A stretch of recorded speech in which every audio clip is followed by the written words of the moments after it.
If you have stumbled upon this video, you have recently probably had a stroke. You're doing your best to pull your life back together again. Take heart. You have come to the right place. My purpose is to show you it is possible to come back, almost as good as new. I should know because I suffered a crippling stroke. Couldn't walk, couldn't talk, flat my back. And I came back despite a not so positive, optimistic prognosis from the medical community. If you like this video, please smash the like button and hit the subscribe button so that you are available for further episodes. Don't give in to stroke.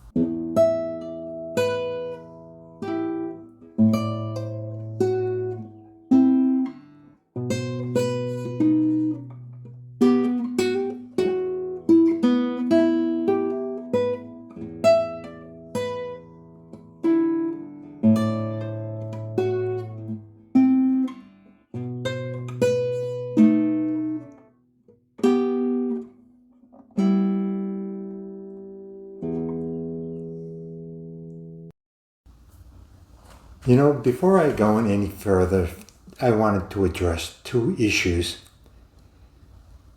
One is very short, but both of them I have to get off my chest. One is the stroke did not cause my lazy eye.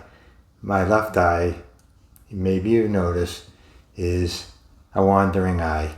They call it lazy eye, and basically, I've had that since I was a little kid, so it's hereditary, so wanted to make that clear. And then the other is, there are several issues that have to deal with those very kind caregivers that are helping you at the moment. You should return their kindness. But I wanted to alert them to several issues that a stroke victim has that maybe they don't know about. Some issues bothered me to the extreme at first. And then they slowly lessen over time.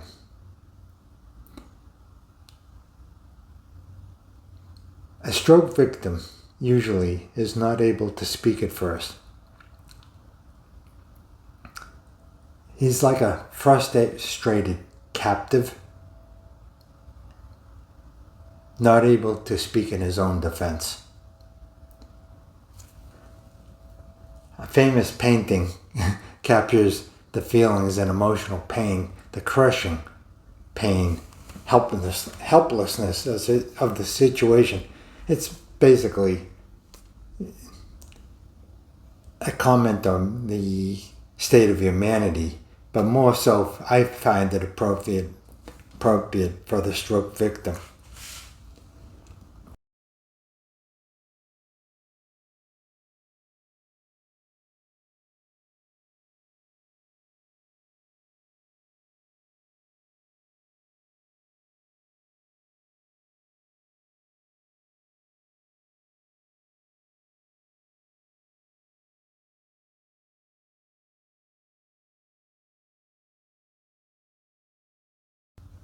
Okay, number one on my list is noise. Amongst the several things that bothered me, that was one thing that bothered me the most.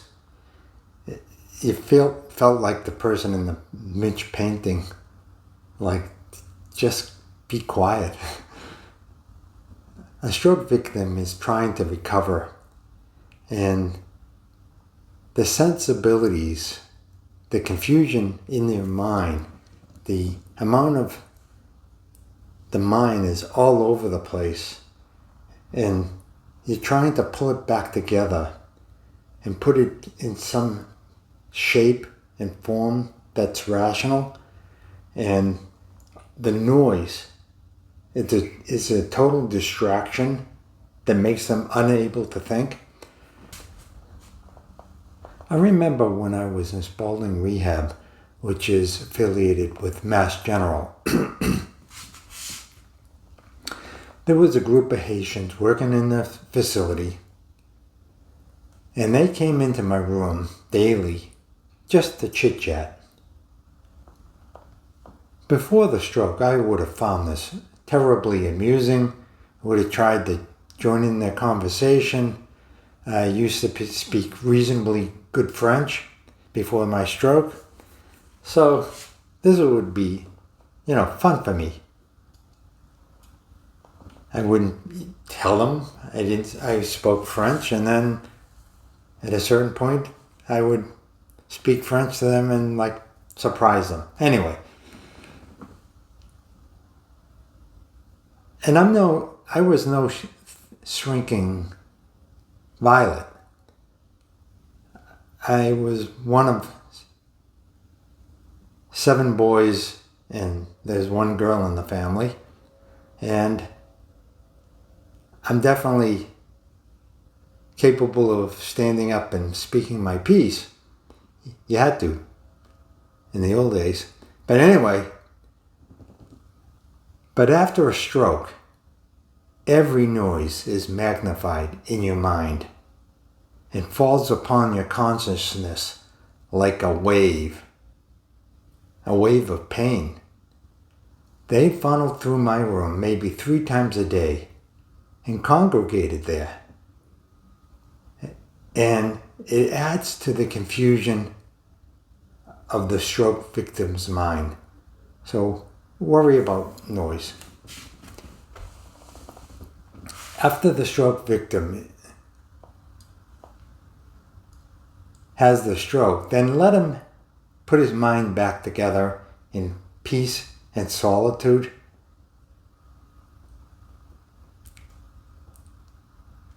Let them accept socialization more and more, but on their terms, so be very sensitive to their needs.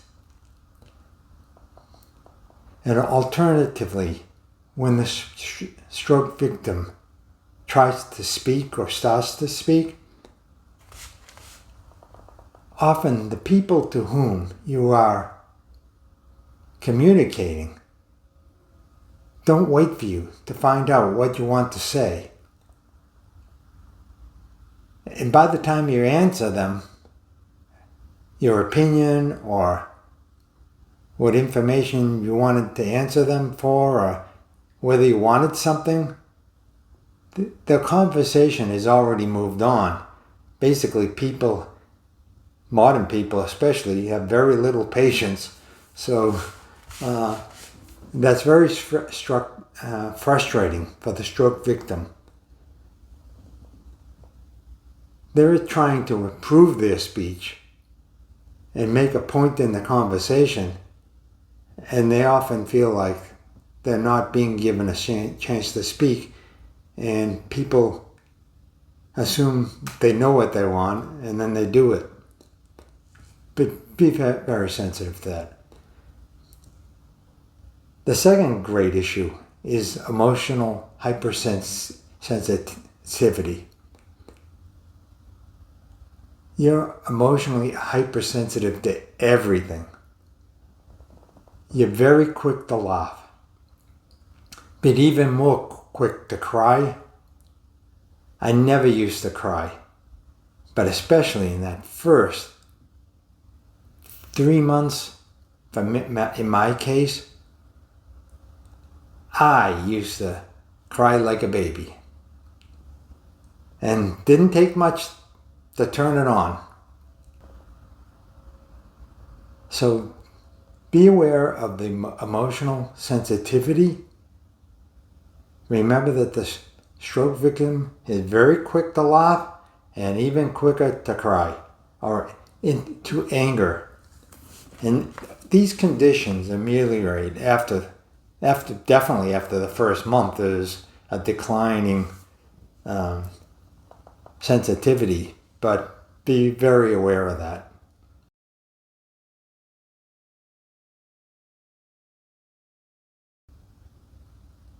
There's a sense of, this is not my half of the body. In my case, as I said, it was a right-handed part of the body stroke. So I not only lost muscle control of that area, but I felt like it was on another person. It was not part of me. It is slowly but surely coming and came back, but it takes years to feel again like part of you. Next, exhaustion and tiredness. You can't imagine how tired it is to do nothing until you have a stroke. Just vegetating is exhausting. Your mind is physically exhausted and your body is physically exhausted. And I assume that all your energy, hopefully, is going into healing, basic healing. And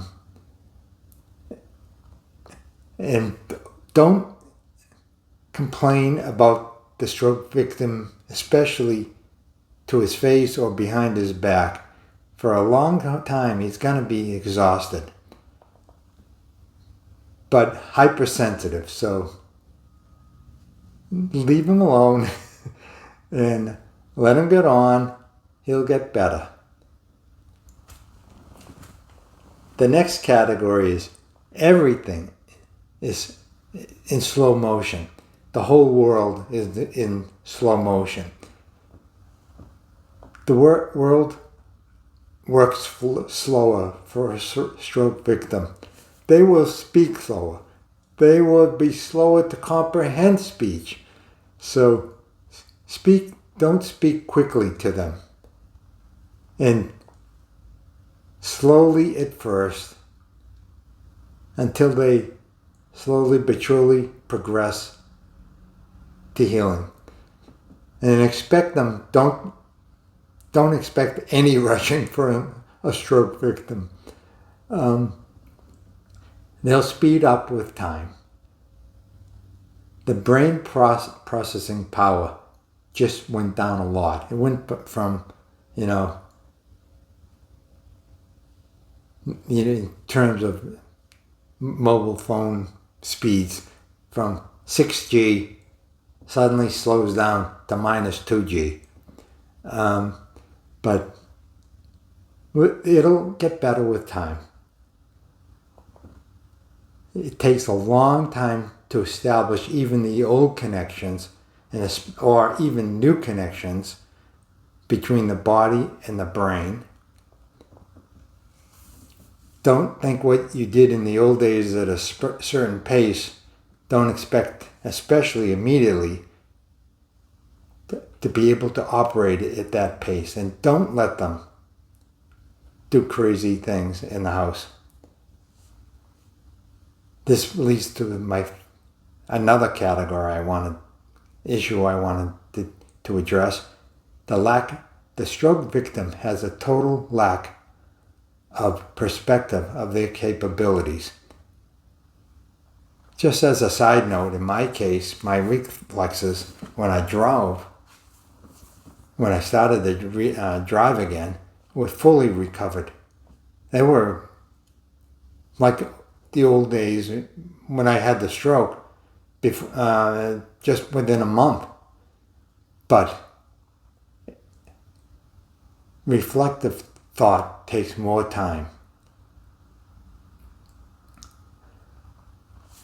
But that lack of perspective of capabilities means they might walk around the house and do things that they shouldn't. So be very careful at first. And an example of how out of it was when my last episode, I talked about my being invited to a Florentine restaurant months ago, and the day of I'm in a hospital bed having a stroke, and I thought, hey, if I just get a little better, as you remember, I will make time for hitting that appointment, driving across Tuscany. I mean, talk about lack of perspective. But anyway, just keep a close eye on them, especially at first. The next issue is, remember that you're the caregiver, and you might have to react more proactively beyond purely medical issues. This is what I'm talking about.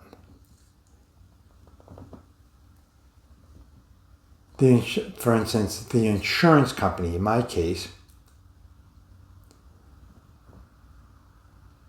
will try to get the victim up and working as soon as possible to get them off disability. It doesn't matter to the company what kind of work you did, or what kind of work you are presently employed as soon as possible, they want to get you off their books. As caretaker, you might have to assume a leading role in negotiating against the insurance company push.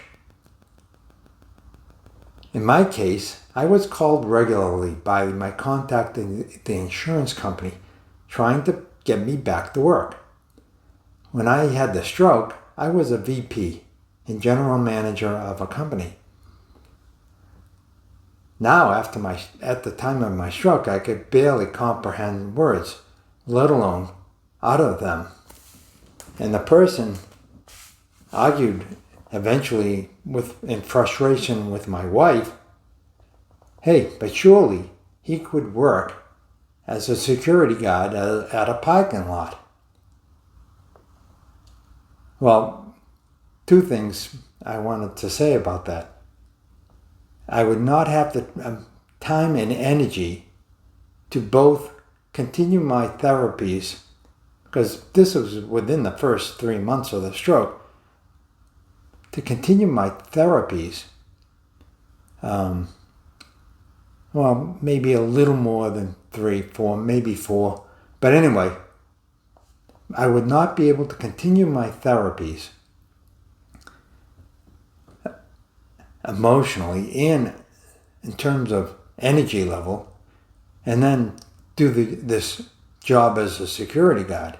I was able to walk. And I was not willing to accept defeat. I have worked as a security guard before in college.